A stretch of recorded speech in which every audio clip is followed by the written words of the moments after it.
Bonjour et bienvenue dans l'info de ce mardi 22 novembre. Tout de suite, le sommaire. Deuxième jour du procès en assises de Pascal Duré. L'accusé s'exprime enfin. On fera le point sur les violences faites aux femmes en Sarthe. On estime que seule une victime sur 10 porte plainte. Pour parler de la réalité de terrain, je reçois Chantal Hersemeul, administratrice de l'association SOS Femmes 72, militante féministe et élue à la ville du Mans. Législative, nous vous donnerons les noms des candidats à la candidature pour le PS et les Verts en Sarthe. Enfin, visite d'un nouvel atelier d'artistes à Ivry-l'Évêque. Mais tout d'abord, retour sur le procès aux assises de Pascal Duré, accusé d'avoir assassiné sa famille à Auvers-le-Hamon. En ce deuxième jour de procès, l'accusé a parlé. Il est revenu sur les faits qui se sont produits la nuit du 7 au 8 décembre 2009. Pierre Lolès. On avait tous les deux de foutus caractères. Souvent, je laissais tomber. J'ai voulu montrer que j'étais là ce soir-là. Pascal Duré parle. Durant 20 minutes, il se replonge 3 ans plus tôt dans cette soirée funeste du 7 janvier 2009. La veille, il avait surpris sa femme avec son amant. Pascal Duré raconte alors leur dernière dispute. Elle m'a dit plein de choses méchantes sur notre mariage, sur la maison, sur les enfants. Il menace de mettre le feu. Sandrine ne m'en croyait pas capable. Pour qu'elle ferme sa bouche, je suis allé chercher un bâton dans le placard à balai et je l'ai tapé violemment. 15 plaies seront relevées sur le crâne de la victime. Sandrine se réfugie dans la salle de bain. Pascal va la chercher et la ramène dans le séjour. Je ne l'ai plus tapé, affirme-t-il. Il met le feu à la salle de bain, paniqué par les flaques de sang, mais l'incendie fait long feu. Sa femme est allongée dans le séjour, mais elle n'est pas encore morte. Il décide ensuite de mettre le feu sous l'escalier de la cuisine. Celui-ci détruira une grande partie de la maison. Au premier étage, il fait noir, dit-il. Le courant a sauté. Je retrouve les enfants. Je pensais qu'ils étaient là tous les trois. Je voulais qu'on meure ensemble. Mais dans la chambre de sa fille aînée, il commence à tousser. Les yeux le piquent et il s'enfuit par la fenêtre. Comme un lâche, dit-il dans un sanglot. Cette thèse du coup de folie ne convainc pas le président Roucou. Votre femme n'avait-elle pas décidé de vous quitter ce soir-là? Avait-elle jeté son alliance pour vous défier? Pourquoi ne s'enfuit-elle pas lorsque vous allez chercher les bidons d'essence et le bâton? Pourquoi les enfants ne réagissent pas? Pourquoi le corps de Léandre est retrouvé dans les toilettes? Pourquoi n'avez-vous pas aidé vos enfants? À chaque fois, une réponse laconique ou un silence prolongé. Pascal Duré n'en démord pas. Sa version est la vraie. C'était un coup de folie. Les jurés n'auront que sa version pour le juger. Un drame qui évoque un autre sujet, celui des violences faites aux femmes. Ce vendredi, ce sera la journée internationale pour l'élimination de ces violences. D'après les statistiques officielles, en 2010, aucune femme n'aurait succombé à des maltraitances dans le département de Sarthe. Mais les chiffres ont bien du mal à traduire la réalité. C'est ce qui ressortait en tout cas d'une conférence débat organisée ce mardi par la direction départementale de la Sarthe et à laquelle nous avons assisté. Dans le domaine des violences conjugales en Sarthe, le nombre de plaintes en gendarmerie qui donnent lieu à une procédure a baissé très légèrement en 2011. Ce qui nous amène à un chiffre de 386 victimes pour un chiffre de 392 victimes en 2010. Les chiffres sont loin de traduire la réalité du terrain. On estime qu'en Sarthe, comme en France, moins d'une femme sur 10 porte plainte. Tous les 2 jours et demi, il y a un dépôt de plainte. 1000 appels de janvier à octobre en 10 mois. C'est quand même énorme sur la zone gendarmerie. Pour les victimes, à la difficulté de parler s'ajoute la peur des représailles. Un grand nombre d'entre elles retirent leur plainte sous 24 heures. Reste que la loi de juillet 2010 fera peut-être évoluer la situation, notamment en termes de prévention. Une ordonnance de protection pourra être prise par le juge aux affaires familiales dès lors qu'il dispose de suffisamment d'éléments pour dire que la requérante est en situation de danger, qu'un danger peut survenir. En clair, une femme et ses enfants peuvent aujourd'hui être protégés du conjoint violent, même s'il n'est pas encore passé à l'acte. À ce jour, seules 3 requêtes d'ordonnance de protection ont été déposées au parquet du Mans. Et avec nous sur ce plateau pour parler des violences faites aux femmes, Chantal Hersemeul, vous êtes administratrice de l'association SOS Femmes 72 que vous avez créée. Vous n'avez pas qu'on le dise, mais je le dis quand même. Vous êtes également conseillère municipale déléguée aux droits des femmes et militante féministe. Alors on le voyait dans le sujet, il y a les chiffres, mais il y a aussi la réalité du terrain. Ils sont bien différents, 2 données bien différentes. Je vous propose de rester dans le concret quand une femme subit des violences en Sarthe. qu'elle est menacée. Quels sont ses recours? Que peut-elle faire concrètement? Alors, bonsoir. Bonsoir. Donc, les femmes victimes de violences en Sarthe, comme partout en France, ont à leur disposition un numéro 3919 qui est vraiment la première ressource. Il est ouvert de 8h à 22h tous les jours de la semaine. Il renvoie effectivement chez nous, puisque nous sommes relais du 3919. SOS Femmes Accueil 72 fait partie de la Fédération nationale Solidarité Femmes, donc qui gère le numéro 3919.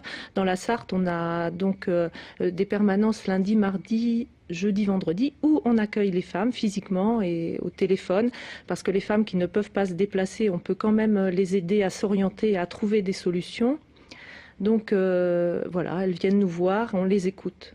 Il y a l'écoute, il y a aussi des propositions concrètes d'aide, de placement, parce qu'on sait bien que c'est le genre de situation où très vite, quand un conjoint est violent, il faut partir de la maison parfois avec les enfants. Voilà, alors on ne gère pas les situations d'urgence. Les situations d'urgence sont gérées au 115. Donc le 115 héberge les femmes en urgence et nous proposons des solutions d'hébergement en insertion, c'est-à-dire après l'urgence pour 3 mois ou 6 mois.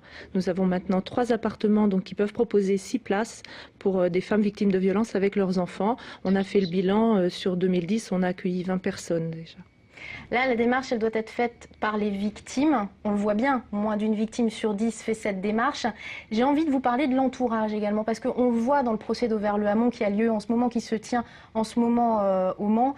Les langues se délient aujourd'hui, mais c'est un petit peu tard. Les voisins, la famille, les amis parlent aujourd'hui. Qu'est-ce que quelqu'un qui est dans l'entourage d'une victime potentielle peut faire concrètement? Alors, quelqu'un qui veut soutenir une victime doit être présent. Ça a l'air... Il faut parler. Il faut parler pour que les femmes parlent. Mais il faut parler assez simplement de la violence, même si c'est un peu horrible. Il faut dire à la personne que quand elle voudra, quand elle décidera, quand elle sera prête, on sera là et il y a des solutions. Vous pouvez donner notre numéro. Nous, on répond. Le numéro donc national. Le 3919. Le 3919. On peut, les personnes qui sont dans d'autres parties de la Sarthe, on les oriente sur les assistantes sociales, les permanences du CIDFF qui s'occupent du côté juridique. On a des solutions, il ne faut pas rester seul. Et donc on a aussi des personnes dans l'entourage qui nous appellent, mais c'est la personne, la femme qui doit prendre la décision de partir. C'est pas, on les considère comme des adultes majeurs, elles connaissent leur situation, il faut leur donner des pistes, mais c'est à elles de faire cette longue route qui mène à l'indépendance et à la sortie de la violence. C'est déjà difficile en ville d'en parler, d'aller à la gendarmerie, au commissariat de police. C'est encore plus dur en campagne parce qu'il y a moins de structures. Qu'est-ce qu'il existe en campagne justement pour les femmes qui seraient un peu démunies? Oui, alors en campagne, il existe, comme vous le dites, la gendarmerie, parce que même la police en zone urbaine qui accueille les femmes, c'est mieux de les accompagner. Des fois, elles sont tellement désorientées qu'elles ne sont pas capables de raconter leur histoire. Il faut un petit peu mettre les mots. Qu'est-ce qui relève de la violence? Quelquefois, elles ne disent pas... Elles prennent une claque, elles n'appellent pas ça de la violence, elles prennent des coups. Quelquefois, c'est quand les enfants sont menacés. Là, les femmes, elles font... Pour elles, elles ne font pas attention. Pour leurs enfants, elles font l'effort. Et c'est peut-être aussi un des moyens qu'a l'entourage de les obliger à prendre conscience de la situation dangereuse dans laquelle elles sont, en leur disant qu'il faut protéger les enfants. Les premières victimes collatérales, on va dire, de ce genre de situation. Voilà. On rappelle le numéro, le 3919, c'est un numéro d'aide qui a un pendant local à SOS Femmes 72, comme vous l'avez expliqué. Merci beaucoup, Chantal Arsemeul, d'être venue nous parler des violences faites aux femmes. Les 10 et 17 juin 2012, nous voterons pour les législatives. Depuis cette nuit, on connaît les noms des candidats à la candidature pour la gauche sartoise, que l'on découvre tout de suite avec Karma Duquesne. Dans la première circonscription, 2 noms apparaissent, celui de Françoise Dubois, l'adjointe au maire du Mans, battue en 2007 par l'UMP, et celui de Christine Tellier, présidente de l'association sartoise des travailleurs en recherche d'emploi. Pour la deuxième circonscription, pas de surprise, Marietta Caramanli est candidate à sa propre succession. Aux dernières législatives, elle avait remporté le siège de députée avec 52,48% des voix face à l'UMP Jean-Marie Jeuveau, président du Conseil général de Sarthe. La troisième circonscription ayant fait l'objet d'un accord avec Europe Écologie Les Verts, le PS n'y a pas présenté de candidat. La semaine dernière, le Vert Alexis Brault confirmait sur notre antenne être candidat à la candidature dans cette troisième circonscription. Mais il n'est pas seul. En effet, le nom de Thierry Pradier, président de Stop OJM et candidat déchu de 2007, apparaît également. Sans surprise, Stéphane Le Foll est candidat à la candidature dans la 4e circonscription. En 2007, le socialiste proche de François Hollande avait perdu les législatives face au Premier ministre François Fillon. Néanmoins, Stéphane Le Foll n'est pas seul candidat à la candidature PS puisqu'Aymeric Le Breton, chercheur en sciences sociales, a aussi déposé son nom. Du côté de la 5e circonscription, Christophe Rouillon a sans surprise proposé sa candidature. Battu en 2007 par l'UMP, il n'est pas seul à prétendre à la députation. Pascal Legras, conseiller municipal de la commune de René, est aussi candidat. Des candidatures devenues définitives une fois que les membres des partis auront voté pour leurs favoris. Ce sera début décembre. Un mot de tennis pour vous dire que Jo-Wilfried Tsonga a battu Mardy Fish lors de la 2e journée des Masters de Londres. Victoire en 2-7, 7-6, 6-1. Il devra battre Rafael Nadal jeudi pour espérer atteindre les demi-finales. 4 artistes sartois décident de se mettre au vert. Fondateurs de l'association L'Armoire à Gaz, ils viennent d'installer leur atelier à Ivry-l'Évêque, découverte avec Karma Duquesne. Des peintures, des dessins, des sculptures, des créations par centaines et tout ça dans un hangar en pleine campagne. C'est un lieu qu'on a trouvé parce qu'on cherchait un espace qui soit quand même assez grand et dans lequel on ait une totale liberté d'expression. Donc on a trouvé ce hangar et on a pu s'installer comme on voulait. Ils sont 4 artistes aux univers très différents mais qui ensemble ont trouvé un terrain d'échange, moteur de leur création. Comme on a une même envie, une même énergie, donc c'est bien quoi. Déjà on n'est plus seul dans son atelier, on peut partager les doutes et les techniques, enfin plein de choses. Et en même temps le fait de se rassembler, on peut constituer des dossiers, on a monté une association, donc on a une force on va dire. Une force née d'un même ras-le-bol, tous se sont rencontrés à l'atelier d'artistes du Mans où la place manquait, un frein pour le travail artistique.